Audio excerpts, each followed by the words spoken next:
Hello बच्चों, नमस्कार। एक बार फिर स्वागत है आपका आपके अपने यूट्यूब चैनल फिजिक्स की आत्मा पर। जी हाँ बच्चों, जो सुबह आपका त्रैमासिक परीक्षा का पेपर है उसके लिए मैं लेकर आया हूँ आपके लिए मोस्ट आईएमपी क्वेश्चन। तो बच्चों, आपको इस प्रकार का पेपर सुबह देखने को मिलेगा। ये पेपर आपको सोल्व कर कर जाना है। तो बच्चों आइए, बिना देरी के मैं करवाता हूँ आपका 9वीं क्लास का जो सामाजिक विज्ञान का त्रैमासिक का पेपर सुबह 24 सितंबर को होने वाला है, उसका पूरा सोल्यूशन। तो आइए बच्चों, एक एक क्वेश्चन को ध्यान से करते हैं। कर्क रेखा भारत के कितने राज्यों से होकर गुजरती है? तो कर्क रेखा भारत के 8 राज्यों से होकर गुजरती है ना बच्चों। आपको फटाफट फटाफट सही आंसर देखना है। सेकंड क्वेश्चन है, संसद के कितने सदन होते हैं? तो इसके 2 सदन होते हैं। संसद के कितने सदन होते हैं? 2 सदन होते हैं। अगला है, लोकतंत्र जनता के लिए, जनता के द्वारा जनता का शासन, उपरोक्त कथन किसने कहा? तो ये कहा था अब्राहम लिंकन के द्वारा। उत्पादन क्रिया की प्रथम आवश्यकता है। तो उत्पादन के लिए सबसे पहले आपको भूमि की आवश्यकता पड़ती है। यदि आपके पास में भूमि है तभी आप उत्पादन कर सकते हो। तो बच्चों, इसका राइट आंसर आ जाएगा उत्पादन क्रिया के लिए प्रथम आवश्यकता है, तो भूमि इसका बिल्कुल करेक्ट आंसर है। नेक्स्ट के लिए हम चलते हैं बच्चों अगले क्वेश्चन की ओर। संविधान सभा के अध्यक्ष थे? तो संविधान सभा के अध्यक्ष थे डॉक्टर राजेंद्र प्रसाद, है ना। वो प्रारूप समिति के अध्यक्ष थे भीमराव अम्बेडकर। तो बच्चों, आपको कंफ्यूज नहीं होना है। संविधान सभा जो थी उसके अध्यक्ष कौन थे? आपका डॉक्टर राजेंद्र प्रसाद इसका बिल्कुल करेक्ट आंसर होगा, संविधान सभा के अध्यक्ष। अगला है, इनमें से स्थायी पूंजी कौन सी है? तो स्थायी पूंजी यंत्र, कंप्यूटर और भूमि, तो सभी प्रकार की जो है वो स्थायी पूंजी यहाँ पर दी गई है बच्चों। अगले क्वेश्चन की ओर हम चलते हैं। नेक्स्ट आपको दिया है रिक्त स्थानों की पूर्ति करना है। ठीक है, हम रिक्त स्थान इसके करते चलेंगे बच्चों। तो पहला आपको दिया है विश्व का सबसे बड़ा महाद्वीप। तो विश्व का सबसे बड़ा महाद्वीप बच्चों आपका एशिया महाद्वीप है। कौन सा महाद्वीप है? एशिया महाद्वीप विश्व का सबसे बड़ा है। भारत में वोट डालने की उम्र कितनी है? तो बिल्कुल सत्य बात है, भारत में वोट डालने की उम्र 18 वर्ष है। जब आप 18 वर्ष हो जाओगे तो वोट डालने जाओगे। कार्ल मार्क्स ने नामक ग्रंथ की रचना की थी? तो कार्ल मार्क्स ने लिखा था Das Kapital. Very very most time में बच्चों बहुत बार क्वेश्चन पूछा गया है, दास कैपिटल किसका ग्रंथ है? तो ये था कार्ल मार्क्स का। भारत में राष्ट्रपति का कार्यकाल कितना होता है? तो आप सभी बच्चों को पता है, भारत में राष्ट्रपति का कार्यकाल होता है 5 वर्ष का। अगला है, लोकसभा सदस्यों का चुनाव कौन देता है? तो चुनाव आयोग। क्या लिखना है बच्चों आपको? चुनाव आयोग, है ना। चुनाव आयोग अपने यहाँ पर राष्ट्र चिन्ह देता है पार्टियों को। ठीक है, तो इसका जाएगा आपका चुनाव आयोग। लोकसभा के सदस्यों को चुनाव चिन्ह कौन प्रदान करता है? चुनाव आयोग, है ना। तो इसका लिख लीजिएगा आप राइट आंसर चुनाव आयोग। अगला है, मौसमी बेरोजगारी क्षेत्रों में पाई जाती है? तो ग्रामीण क्षेत्रों में पाई जाती है। जो भी कृषि से संबंधित क्षेत्र है वहाँ पर आपकी मौसमी बेरोजगारी पाई जाती है। मौसम के ऊपर बहुत ज़्यादा निर्भर करती है। तो ये आ जाएगा इसका ग्रामीण क्षेत्रों में, है ना बच्चों। अगला हम चलते हैं बच्चों सही जोड़ी मिलाने के ऊपर, है ना। तो नेक्स्ट क्वेश्चन आपका वेरी वेरी मोस्ट आईएमपी सही जोड़ी इस प्रकार से आपको देखने को मिलेगी पेपर के अंदर, एग्जाम के अंदर।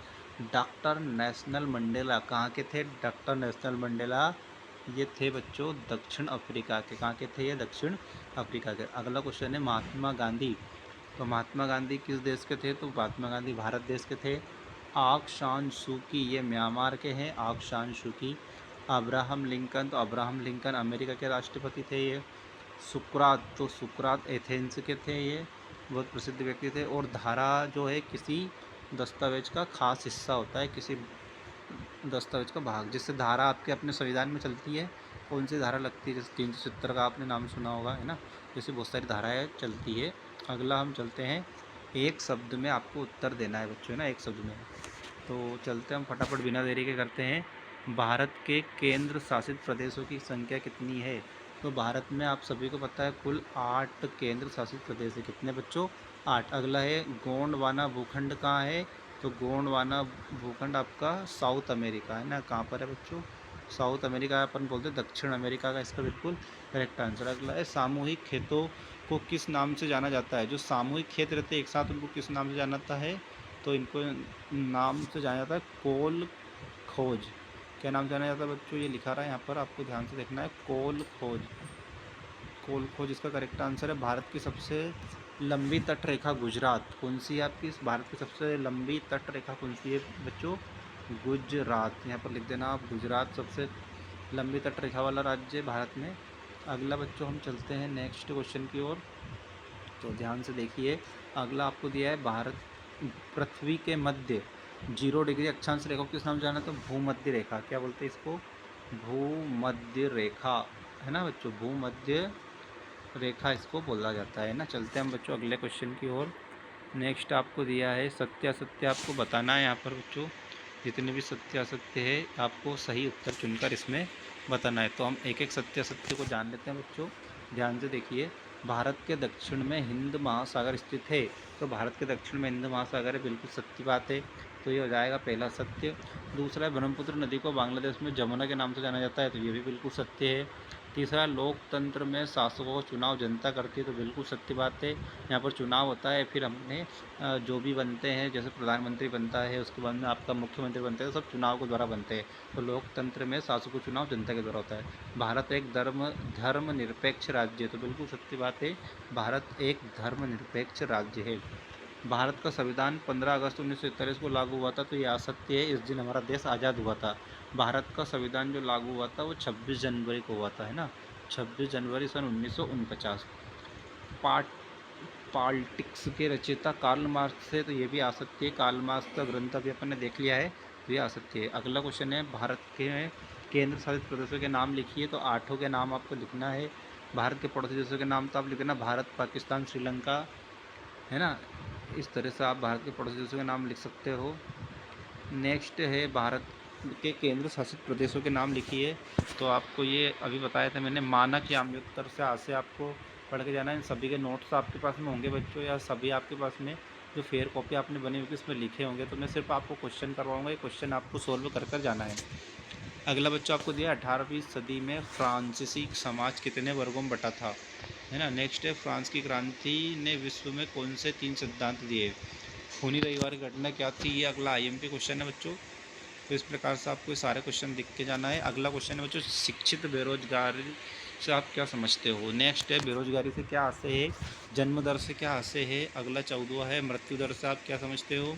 रबी और फसलों में वेरी वेरी मोस्ट टाइम पे हर साल आता है, IMP डाल के रखना बच्चों, छप जाएगा इस सुबह पेपर में, ये छप जाएगा, है ना। तो इसको आपको सोल्व करके जाना है। गंगा नदी की प्रमुख सहायक नदियों के नाम, तो गंगा नदी की जितनी भी सहायक नदियाँ हैं उनको आपको पढ़ के जाना है बच्चों, है ना। तो आपको इस प्रकार का पेपर देखने को मिलेगा बच्चों, सभी को अच्छे से ध्यान से पढ़कर जाना है ना। कार्यशील पूंजी किसे कहते हैं ये बताना है आपको। पालमपुर में किन किसानों को खेती से बचत होती है। कन्याकुमारी और कश्मीर दिन रात की अवधि के अंतर कितना, ये बताना है। कर्क रेखा भारत की जलवायु का महत्व लिखना है आपको, है ना। इस प्रकार के क्वेश्चनों के आंसर आपको सुबह देकर आना है 9वीं वाले बच्चे।